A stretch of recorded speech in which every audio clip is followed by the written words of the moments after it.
일타 클래스에서 공인중개사 부동산 세법을 강의하는 강성규 교수입니다. 여러분 반갑습니다. 여러분께 제가 공인중개사 부동산 세법에 대해서 좀 소개를 해 드리려고 합니다. 여러분, 이 부동산 세법 소개하기 전에 저의 양력을 간단하게 소개해 드리면요, 제가 강의했던 곳이고 또 그다음에 현재 지금 강의하고 있는 곳입니다. 여러 곳에 강의를 하고 있고요, 이제 일타 클래스에서 부동산 세법을 강의하게 됐습니다. 최근에 부동산 세법의 출제 경향을 좀 말씀드리겠습니다. 최근에 출제 경향은요, 예전처럼 단순 암기식 문제 이런 것들은 좀 출제 비중이 작아지고요, 여전히 물론 출제가 되지만 최근에는 부동산 세법의 전반적인 내용을 이해하고 있어야지, 숙지하고 있어야지 풀 수 있는, 고득점할 수 있는 그런 문제들이 다수 출제되고 있습니다. 최근의 경향은요, 법령의 내용을 단순히 암기하는 것이 아니라 이해하고 있어야지 풀 수 있는 그런 문제들도 출제가 되고, 또 박스형 문제가 출제가 되고 있습니다. 수험생 여러분들이 박스형 문제를 좀 어렵게 생각하시는데요, 이 박스형 문제 최근에는 다수 출제가 되고 있습니다. 한두 문제는 최근에 출제되지 않았던, 자주 출제되지 않았던 의의 범위에서 문제가 출제되기도 합니다. 그런데 이런 문제까지 맞추려고 세법의 범위를 많이 늘려서 공부하는 것은 비효율적입니다. 우리는 절대평가잖아요. 상대평가가 아닙니다. 그래서 남보다 한 문제를 더 맞춰야지 합격하는 시험이 아니기 때문에 이런 부분들은 여러분들이 과감하게 생각하시면 되겠습니다. 제가 한 번도 출제되지 않았던 부분에서 요거 올해는 왠지 좀 꼽힌다, 그런 것들은 제가 정리해서 여러분께 알려드릴 거니까 여러분들은 이런 것까지 맞추려고 공부하시지는 않으셔도 되겠습니다. 국세보다는 최근에는 지방세 출제 비중이 더 크게 출제가 되고 있습니다. 그래서 지방세 출제 비중이 큰 것이 최근의 특징이고요, 계산형 문제, 사례형 문제, 이런 문제를 여러분이 어렵게 생각하시고 두려워하시는데 걱정할 필요가 없습니다. 계산 문제는 한 문제가 출제되고요, 대개는 법령의 내용을 이해하고 있으면 풀 수 있는, 응용해서 풀 수 있는 그런 문제들입니다. 계산을 위한 계산 문제는 거의 출제되지 않고 있습니다. 걱정할 필요 없이 여러분들이 이론에 충실하시면 된다는 걸 말씀드립니다. 최근에 출제 경향을 여러분께 말씀드렸고요, 또 출제 비중, 각 세목별로 출제 비중을 좀 말씀드리면 조세 총론이라는 부분이 있습니다. 이 조세 총론은 시험 문제 한두 문제가 출제되고 있습니다. 30회 시험에서는 3문제가 나온 적도 있지만 대개는 한두 문제 출제되고요, 세법의 기본적이고 공통적인 상을 다루는 부분입니다. 그래서 처음에 공부할 때는 용어가 낯설어서 생소해서 어렵게 느껴지는 부분인데요, 진짜로 어려운 부분은 아닙니다. 그래서 이 부분은 공부가 되면 될수록 쉽게 극복될 수 있는 그런 파트고요. 지방자치단체에서 우리가 부과하는 세금을 여러분 우리가 지방세 이렇게 얘기합니다. 지방자치단체에서 부과하는 세금이요. 자, 국가에서 부과하는 세금을 우리가 국세 이렇게 얘기합니다. 그럴 때 우리 세금은 지방세와 국세로 나눠지고 있습니다. 국세와 지방세로 나눠지고 있는데요. 자, 그럴 때 여러분 지방자치단체에서 부과하는 세금들이 있는데 그중에서 재산세라는 세금이 또 일단 제일 많이 또 출제가 되고 있고요, 또 취득세가 또 제일 많이 출제가 되고 있습니다. 예전에는 취득세 출제 비중이 재산세보다 높았었는데요, 최근에는 재산세에서 좀 더 비중이 있게 출제되고 있습니다. 그렇지만 여전히 이 취득세는 중요한 그런 세금입니다. 또 기타 지방세라는 세금은 이 부분은 여러분들이 신경 쓰지 않으셔도 되고요, 국세에서는 여러분 국가에서 부과하는 국세 중에서는 양도소득세를 중심으로 한 소득세가 제일 많이 출제되는 제일 중요한 세금이고 제일 어렵습니다. 자, 그렇지만 양도소득세를 여러분 공부하실 때 나중에 이 세금을 완벽히 정복하고 완벽히 이해하려고 공부하시면 그러면 힘만 늘어집니다. 이 중에서 만점 맞으려고 하지 말고 한두 문제는 좀 비워준다, 틀린다라고 생각하시고 공부하시면 나머지 내용들을 우리가 쉽게 공부할 수 있고 또 득점할 수 있습니다. 종합부동산세라는 세금은 부동산 보유할 때 부과되는 그런 대표적인 세금인데요, 여기서 한 문제 정도가 거의 고정적으로 나오고 있습니다. 종합부동산세와 등록면허세라는 이 세금들은 여러분들 출제의 비중은 낮지만 공부할 양이 적고 어렵지 않습니다. 그래서 이 부분들은 여러분들이 뭐 한 문제밖에 안 출제되는데 제껴야 되겠다 이렇게 생각하지 마시고 적은 양을 공부해서 한 문제 맞출 수 있는 거니까 얘네들도 소리하지 않기를 당부드립니다. 자, 그래서 우리 부동산 세법에서 출제되는 출제 비중 또 세금들을 소개해 드렸습니다. 다음으로 여러분께 자격정보를 좀 말씀드리려고 합니다. 여러분, 공인중개사 시험 1차, 2차 과목으로 나눠져 있고 2차 과목에서 2교시에 2차 2교시에 우리 부동산 공시법령과 함께 부동산 세법이 출제가 됩니다.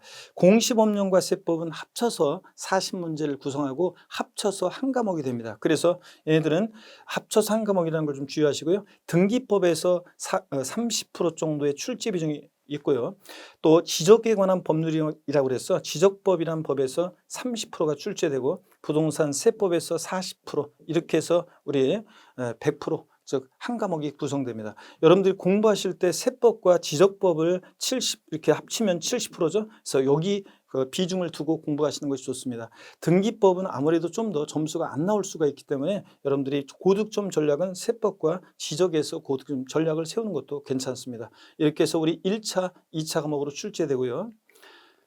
자격 정보를 좀 더 말씀을 드리면 응시 자격이요. 누구나 응시하고 누구나 합격할 수 있는 그런 시험입니다.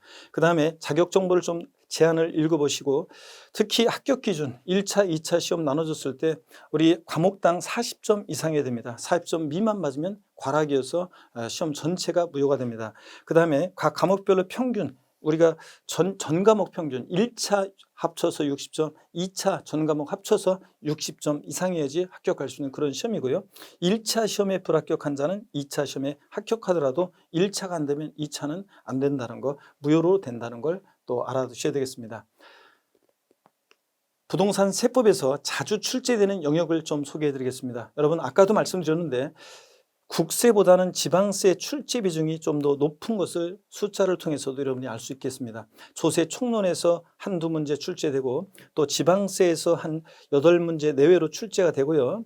또 그 다음에 국세에서 또 7문제 내외로 출제가 됩니다. 이렇게 해서 부동산 세법 16문항이 출제가 되고 여러분들이 세부적인 지방세와 국세 세부적인 것들은 여러분들이 공부하시면서 이제 차차 여러분들이 알게 될 것입니다. 다음으로 여러분께 기출문제를 좀 소개해 드리려고 합니다. 우리 공인중개사 시험에서 실제 기출됐던 문제입니다. 첫 번째 문제는 31회 시험에서 출제됐던 그런 문제를 실제 문제인데요. 우리 여러분 조세 용어라는 것이 용어의 정의 이것이 작년에 출제가 됐는데요. 항상 세법 공부하실 때 여러분 용어에 유의하셔야 되겠습니다. 처음에는 다른 건 신경 쓰지 말고 용어를 익히고 이 세금이 이런 거구나 이렇게 전반적인 습을 바라보시면 되겠습니다. 완벽하게 여러분들이 이해하고 느끼려고 하지 마시고 처음에는 용어를 익히고 그 다음에 전체적인 습을 보시는 그런 학습법을 택하시는 것이 훨씬 더 효율적이고 앞으로 발전 가능성이 더 높습니다. 그래서 여러분 용어 처음에 공부를 잘 해두시면 이 용어의 정의가 관한 것도 시험 문제 이렇게 출제가 됐습니다. 보통징수 방법이라는 게 있습니다. 여러분 보통징수. 자, 이건 어떤 징수 방법이냐면 어떤 세금은 가만히 있으면 세금을 내라고 납세 고지서라는 것이 날라오는 그런 세금이 있습니다. 납세 고지서. 여러분 댁으로 납세 고지서가 날라오죠. 근데 어떤 세금은 가만히 있으면 안 되고 우리 같은 세금 납부할 의무가 있는 사람들이 자진해서 세금 계산해서 계산된 세금을 국가나 지방자치단체에 신고하고 납부하는 그런 징수 방법이 있습니다. 이런 징수 방법을 신고 납부 방법이라고 하고요. 그 다음에 보통 징수 방식이라는 것은 가만히 있으면 세금을 내라고 납세 고지서라는 것이 날라옵니다. 이런 징수 방법을 우리가 보통 징수라고 합니다. 세무공무원이 세금을 계산해서 납세 고지서를 발부해서 징수하는 방식, 이게 보통 징수입니다. 그런데 여기 지문을 보니까요, 납세 고지서란 말이 없네요. 여러분 납세 고지서란 말이 없어요. 그러니까 이 지문은 보통 징수에 관한 설명이 아닙니다. 지방세를 징수할 때 편의상 징수할 여건이 좋은 자라 하여금 징수하게 하고 그 징수한 세금을 납부하게 하는 것, 이런 징수 방법은 우리가 특별징수 방법이라고 합니다. 자, 어떤 얘기냐면 특별징수라는 걸 한번 보겠습니다. 지방세를 징수할 때 편의상 징수할 여건이 좋은 자라 하여금 세금을 징수하게 하고 징수한 세금을 납부하게 하는 것을 말하는데요. 여러분 우리가 똑같은 말이 있어요. 지방자치단체에서는 지방세에서는 특별징수라고 하는 것을 국세에서는 뭐라고 하냐면 똑같은 얘기를 우리가 원천징수 방법 이렇게 얘기합니다. 원천징수. 자, 여러분 원천징수란 말 들어보셨죠? 여러분 직장 다니신 분들 월급 받을 때 보면 세금을 떼고 줍니다. 근로소득에 대한 소득세를 세금을 떼고 줬습니다. 누가요? 사업주가요. 자, 이렇게 징수에 편의가 있는 자가 세금을 징수해서 납부하게 하는 방식을 우리가 국세에서는 원천징수라고 하고 지방세에서는 특별징수라고 합니다. 그래서 요 징수 방법이요. 그리고 아까 우리가 보통징수라는 것은 반드시 납세 고지서란 말이 나와야 한다고 그랬죠. 세무공무원이 세금을 계산해서 납세 고지서를 발급해서 징수하는 방식을 말합니다. 그러므로 1번 지문은 보통징수에 관한 설명이 아니라 특별징수에 관한 설명이었습니다. 그래서 1번 지문이 틀렸던 지문이 되겠고요. 다음 여러분께 기출문제를 좀 소개해 드리려고 합니다. 자, 26회 때 실제 기출됐던 문제인데요. 양도소득세에 관한 문제입니다. 그 중에서도 과세 대상에 관한 문제인데요. 어떤 세금은 보세요. 이 세금은 어떤 것을 취득할 때 이 세금이 부과되는지, 어떤 것을 보유할 때 이 세금이 부과되는지, 양도할 때 어떤 세금을 처분할 때 이 세금 부과되는지, 즉 취득세라는 세금은 어떤 것을 취득할 때 취득세가 부과되느냐, 재산세라는 세금은 어떤 것을 보유할 때 부과되는지, 종합부동산세 어떤 세금을 보유할 때, 어떤 것을 보유할 때 이 세금이 부과되는지, 또 양도소득세라는 세금은 어떤 것을 양도했을 때 부과되느냐, 각 세목별로 이 과세의 대상에 관한 것은 시험에 자주 출제되는 가장 기본적인 내용입니다. 그래서 기본적으로 알고 있어야 되는 테마인데요. 그래서 이렇게 문제가 출제가 됐습니다. 자, 그럴 때 제가 답을 알려드리면요. 4번이 정답입니다. 이 문제는 부동산 임차권이라는 것은 반드시 등기된 부동산 임차권만 대상이 되고요. 등기되지 않은 부동산 임차권은 대상이 아닙니다. 우리가 지상권이나 전세권이라는 것은 우리가 민법에서 배웁니다. 나중에 물권이라고 합니다. 그래서 이 물권에 해당되는 지상권, 전세권은 등기와 무관하게 얘네들은 대상이 돼요. 등기되지 않아도 등기와 무관하게 미등기 양도하는 지상권, 전세권도 무관하게 과세 대상이 됩니다. 자, 근데 이 부동산 임차권은 반드시 등기된 것만 대상이지 등기되지 않은 부동산 임차권은 대상이 되지 않습니다. 그래서 부동산 임차권은 반드시 등기된 경우에 한해서만 대상이 됩니다. 그래서 이렇게 과세 대상을 여러분들이 나중에 이제 공부합니다. 그럴 때 이런 식으로 문제가 출제된다는 것을 제가 소개해 드렸습니다. 제 강의 특징을 여러분께 말씀드리면 명품 스토리텔링 강의요. 그래서 여러분 제 강의는 스토리텔링으로 구성이 되어 있습니다. 그래서 여러분들이 지루하지 않고 여러분들이 딱딱한 세법 지루하지 않고 쉽게 여러분들이 재미있게 접근할 수 있도록 다 스토리텔링으로 여러분께 강의를 합니다. 그 중에서도 제 강의의 특징을 세분화해서 말씀을 드리면요. 이해, 우리가 이런 말이 있습니다. 공부는 이해, 시험은 암기, 이런 말이 있습니다. 이해와 암기가 중요한데요. 처음에는 이해가 중요합니다. 여러분이 잘 이해할 수 있도록 제가 중요 포인트에 대해서 스토리텔링으로 엮어서 여러분들이 이해할 수 있도록 실생활과 엮어서 설명을 드립니다. 또 암기요. 시험은 암기라고 그랬습니다. 객관식 시험은 암기가 돼 있어야 되는데요. 연상기법, 스토리텔링, 다양한 암기 기법을 통해서 여러분들이 꼭 오랫동안 쉽게 기억하고 오랫동안 기억할 수 있도록 제가 도와드리도록 하겠습니다. 그리고 세법은 공부가 되면 이제 막 뒤섞여서 내용들이 혼동이 돼서 헷갈립니다. 그래서 헷갈리는 것들을 명쾌하게 정리할 수 있도록 제가 비교 정리해 드립니다. 그래서 이해와 암기, 비교, 삼위일체를 통해서 여러분들이 부동산 세법을 여러분들이 정복하고 시험에서 좋은 점수 맞을 수 있도록 제가 도와드리도록 하겠습니다. 기적의 암기 기법으로 비법으로 여러분께 최종 합격의 그 길로 인도하도록 하겠습니다.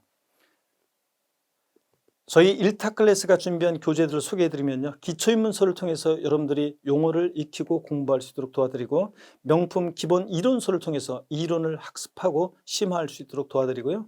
또 심화된 내용들을 압축 정리할 수 있도록 핵심 요약집 강의를 통해서 요약 정리해드립니다.